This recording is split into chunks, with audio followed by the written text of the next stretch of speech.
The Brompton Sea Line Explorer or the Dahon Mariner D8. Which folding bike is right for you?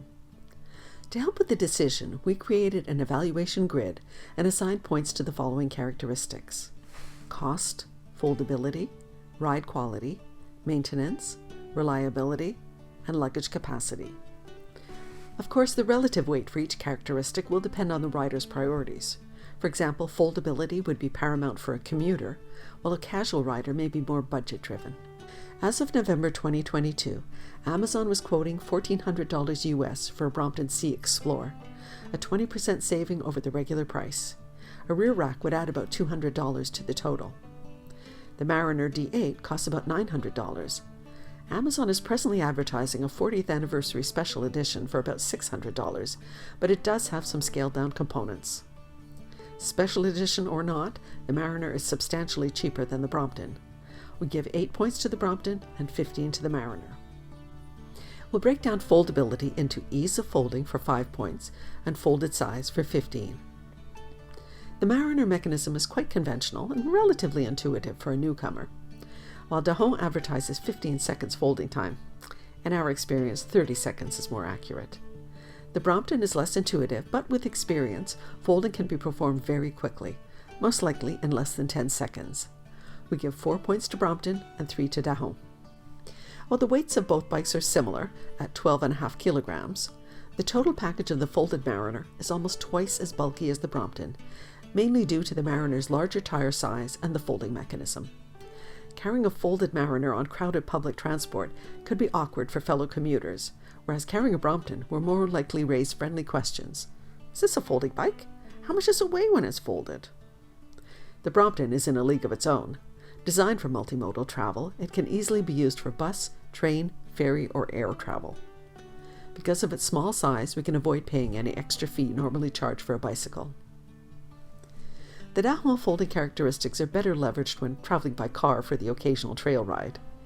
Air travel with the Mariner will probably involve an extra fee for oversized luggage or some serious disassembly. This brings the total for foldability to 18 points out of 20 for the Brompton and 12 for the Dahon.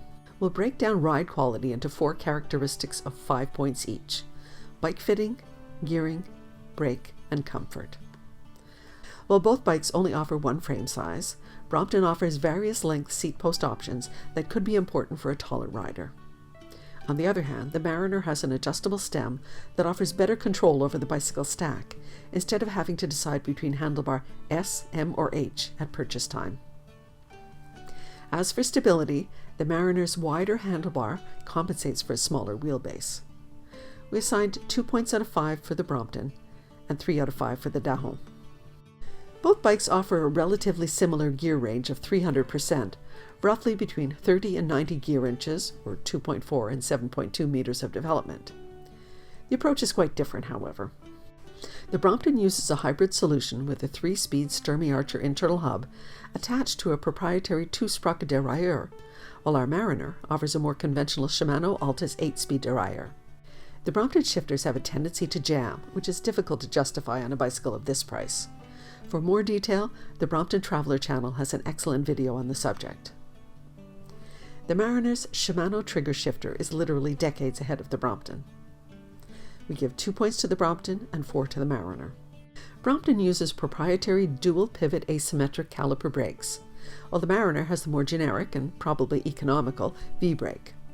By design, the V-brake offers more tire clearance and better mechanical advantage, but ultimately the fork and rear triangle limit the size of the tire installed more than the brake system does.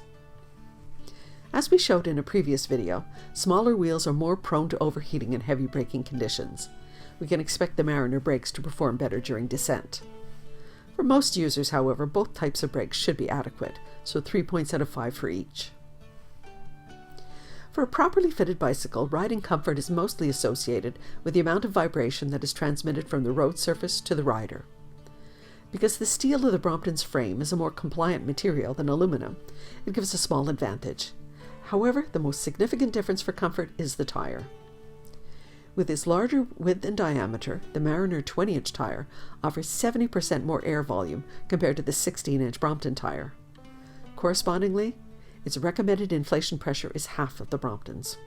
To simplify the effect a tire has in insulating the rider from road vibrations, we can model it as a spring connecting the hub to the road surface, the stiffness of the spring, also known as spring rate, being directly proportional to the tire pressure.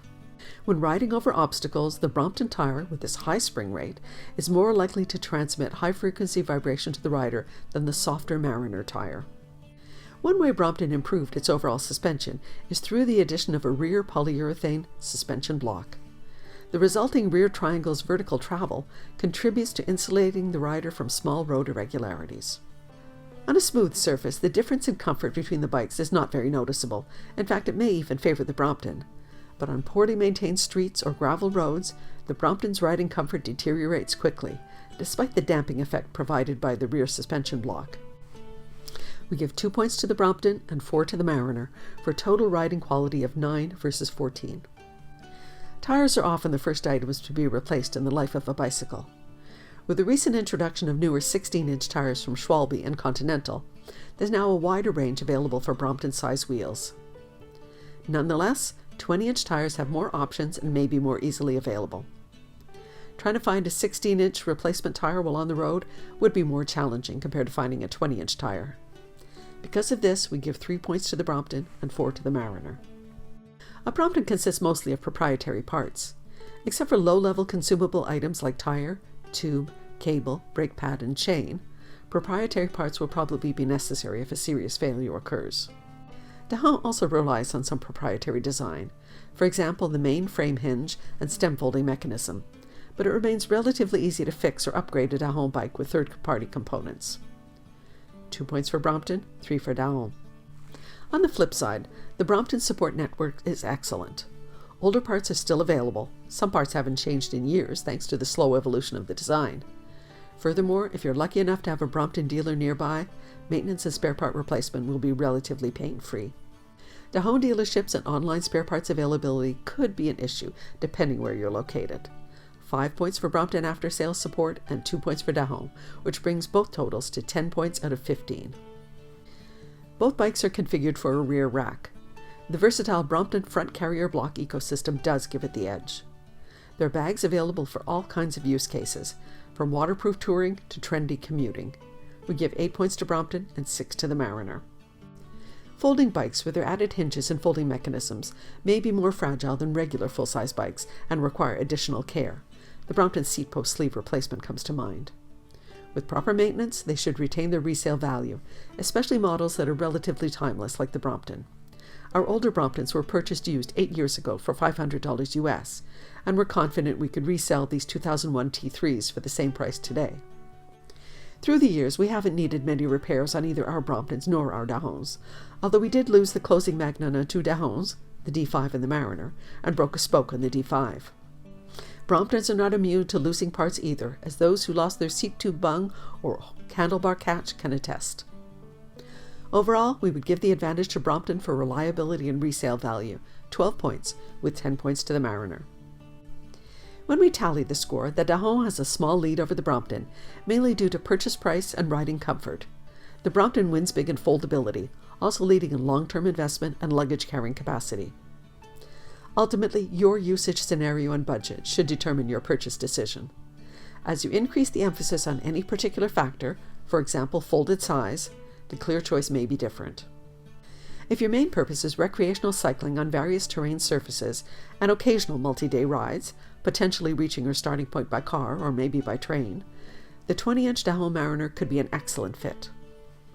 If money is no object and the logistics surrounding multimodal or air travel are of primary concern, at the possible expense of riding comfort, then the Brompton is for you. As for us, we will continue to use both, depending on trail conditions, location, and trip duration. If you see us on the road, Pam and Gilbert of 2 Bikes for Adventure, stop us for a chat to discuss your favorite bicycle. Until then, we'd like to hear your opinion in the comments section.